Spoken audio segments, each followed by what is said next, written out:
আজ আমরা নেতারহাট কিভাবে অল্প সময়ে ভ্রমণ করা যায় তার গল্প বলবো। নেতারহাট ঝাড়খণ্ডের একটি হিল স্টেশন। রাঁচি থেকে 150 কিলোমিটার দূরে ছোটনাগপুর মালভূমির প্রায় 4000 ফুট উপরে অবস্থিত। চারিদিকে ছোট ছোট পাহাড়, শাল পাইনের সবুজ ঘন জঙ্গল, ঝর্ণা আর অসম্ভব সুন্দর নির্মল প্রাকৃতিক পরিবেশ আপনাকে মুগ্ধ করবেই। কলকাতা থেকে যাওয়ার সবথেকে ভালো ট্রেন হলো কিয়া যোগ এক্সপ্রেস। এই কিয়া যোগ এক্সপ্রেস প্রতিদিন হাওড়া থেকে রাত 9টা 30 মিনিট ছেড়ে পরের দিন সকাল 5টা 20 মিনিটে রাঁচি পৌঁছে দেয়। স্লিপার ক্লাসের ভাড়া 255 টাকা জনপ্রতি আর এসি 3 টায়ারের ভাড়া 695 টাকা জনপ্রতি। রাঁচি ভ্রমণের গল্প আমরা পূর্বতন ভিডিওতে দিয়েছি, ডেসক্রিপশন বক্সে পেয়ে যাবেন। আমরা আগে থেকে গাড়ি বুক করে রেখেছিলাম। গাড়ির ড্রাইভারের নাম নাসিম, ফোন নাম্বার স্ক্রিনে পেয়ে যাবেন। রাঁচি স্টেশনে আমরা একটু ফ্রেশ হয়ে 7:30 নাগাদ বের হলাম নেতারহাটের উদ্দেশ্যে। রাঁচি শহর ছাড়ার আগে আমরা দেখলাম রাঁচির বিখ্যাত মেন্টাল হাসপাতাল। শহর ছাড়িয়ে ড্রাইভার আমাদের ব্রেকফাস্ট করার জন্য একটা চালু হোটেলে দাঁড় করালো। সেখানে কয়েকজন বাঙালি কর্মচারীর সঙ্গে আলাপ হলো। তারপর আবার যাত্রা শুরু হলো ছোটনাগপুরের রানী নেতারহাটের উদ্দেশ্যে। রাস্তায় আমরা প্রাক্তন ভারত অধিনায়ক মহেন্দ্র সিং ধোনির বিশাল বাগানবাড়ি দেখলাম। পুরো রাস্তা সমতল হলেও দুদিকে মাঝে মাঝে পাহাড়ের দেখা মেলে। নেতারহাট পাহাড়ে ওঠার মুখে আমরা বানারি বলে একটা জায়গায় নামলাম। কোয়েল নদী এখানে পাহাড় ছেড়ে সমতলে মিশেছে। এখান থেকে বেতলা ফরেস্ট যাওয়ার রাস্তা ভাগ হয়ে গেছে। এবার পাহাড়ে চড়ার পালা। ঘণ্টাখানেক পাহাড়ি আঁকাবাঁকা পথ অতিক্রম করে আমরা নেতারহাট পৌঁছে গেলাম। আগে থেকে হোটেল বুক করা ছিল। নেতারহাট লেকের পাশে পুলিশ স্টেশনের উল্টো দিকে 4 সিজন হোটেল। হোটেলের ফোন নাম্বার স্ক্রিনে দেওয়া হলো। 4 সিজনে ডবল বেডের ভাড়া মাত্র 1500 টাকা। এখানে এসি রুম লাগে না। ফাঁকা জমিতে তাঁবু খাটিয়ে টেন্ট করেও থাকারও ব্যবস্থা আছে। ভাড়া মাত্র 800 টাকা।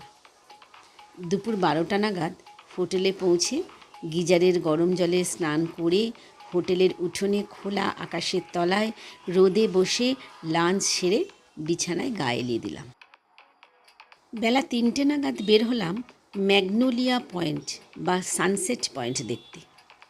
যাওয়ার পথে 780 একর জুড়ে তৈরি নেতারহাট আবাসিক স্কুলটি দেখে নিলাম।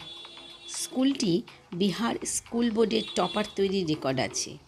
এখান থেকে পাশ করা বহু ছাত্র ভারতবর্ষের নানা প্রান্তে বড় বড় প্রশাসনিক পদে অধিষ্ঠিত। ম্যাগনোলিয়া পয়েন্ট থেকে খুব সুন্দর সূর্যাস্ত দেখা যায়। কথিত আছে ব্রিটিশ আমলে এক ইংরেজ গভর্নরের মেয়ে ম্যাগনোলিয়া স্থানীয় একটি কৃষকের প্রেমে পড়েছিলেন। যখন গভর্নর জানতে পারেন তখন তিনি ওই কৃষককে এইখানে পাহাড় থেকে ঠেলে নিচে ফেলে দিয়েছিলেন। কিছুদিন পর যখন ম্যাগনোলিয়া ঘটনাটি জানতে পারেন তখন তিনি ওই একই জায়গায় ঘোড়া সমেত পাহাড় থেকে লাফিয়ে আত্মহত্যা করেন। এইভাবে একটি অসম্পূর্ণ প্রেমের গল্প অমর হয়ে আছে এই উপত্যকায়।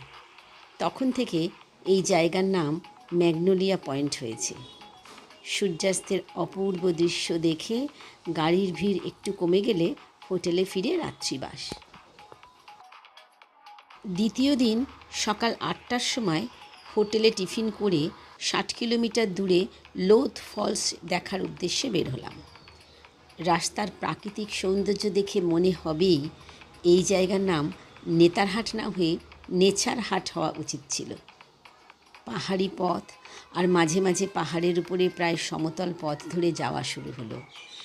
রাস্তায় বেশ বড় বড় ট্রাকের সঙ্গে দেখা হবে। বক্সাইটের খনিগুলি এখানে অবস্থিত। ট্রাক ভর্তি আকরিক বক্সাইট নিচে কারখানায় নিয়ে যাওয়া হচ্ছে। লোথ ফলসের অপরূপ সৌন্দর্য আপনাকে মুগ্ধ করবেই। এটি ঝাড়খণ্ডের সবথেকে উঁচু ওয়াটারফলস। পাহাড়ি বুঢা নদী প্রায় 460 থেকে 470 ফিট উপর দিয়ে পাহাড়ের খাঁজে ধাক্কা খেতে খেতে গর্জন করতে করতে 2-3টি ধারায় বিভক্ত হয়ে নিচে নেমে আসছে। ফলসের একেবারে সামনে থেকে একটা কৃত্রিম ব্রিজ তৈরি করে ফলসের অপরূপ সৌন্দর্য আস্বাদন করার সুবর্ণ সুযোগ করে দিয়েছে ঝাড়খণ্ড সরকার। এখানে 2-2.5 ঘন্টা কোথা থেকে যে কেটে যাবে আপনি বুঝতেই পারবেন না। বিকালে ফিরে এসে নেতারহাট লেকের পাশে ঘুরে বেড়ানো বা নেতারহাট বাজারে একটু ঘুরে বেরিয়ে হোটেলে রাত্রিবাস করা। তৃতীয় দিন খুব সকালে ঘুম থেকে উঠে সানরাইজ দেখতে যাওয়া।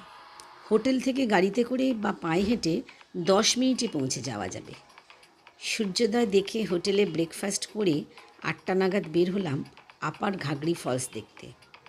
লোথ ফলস দেখার পরে অবশ্য আপার ঘাগরি ফলস আর তেমন মনে ধরবে না।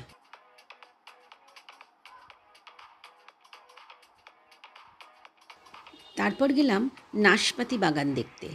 শীতের মুখে গাছে আর নাশপাতি নেই, তবে বেশি ভেতরে আবার যাওয়া গেল না সাপের ভয়ে। এবার পালা কোয়েল ভিউ পয়েন্ট।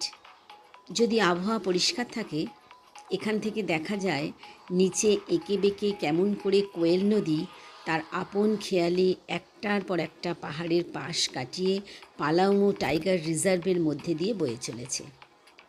আর উপরে সারি সারি পাইন গাছের ফাঁক দিয়ে ঝরে পড়া সূর্যের রশ্মি সঙ্গে লুকোচুরি খেলতে আপনার দারুণ লাগবে। তারপর নেতারহাট লেকের পাশ দিয়ে ঘুরে হোটেলে ফেরা। দুপুরে লাঞ্চ সেরে 2টোর মধ্যে বের হলাম রাঁচির উদ্দেশ্যে। ফেরার পথে রাঁচি জগন্নাথ মন্দির ঘুরে দেখে নিলাম। তারপর রাঁচি হাইকোর্ট, রাঁচির নবনির্মিত বিধানসভা, সবশেষে রাঁচি স্টেডিয়াম দেখে সন্ধ্যা 6টা নাগাদ রাঁচি স্টেশনে পৌঁছে গেলাম। স্টেশনের ক্যান্টিন থেকে ডিনার সেরে রাত 10টা 15 ক্রিয়াযোগ এক্সপ্রেস ধরে পরের দিন সকাল 6টা 50 হাওড়া ফিরে এলাম। এই হলো সবথেকে কম সময় খুব সুন্দরভাবে পুরো নেতারহাট এবং রাঁচিরও কিছুটা অংশ ভ্রমণের গল্প। গল্পটি ভালো লাগলে চ্যানেলটি লাইক, শেয়ার ও সাবস্ক্রাইব করে আমাদের উৎসাহিত করবেন প্লিজ।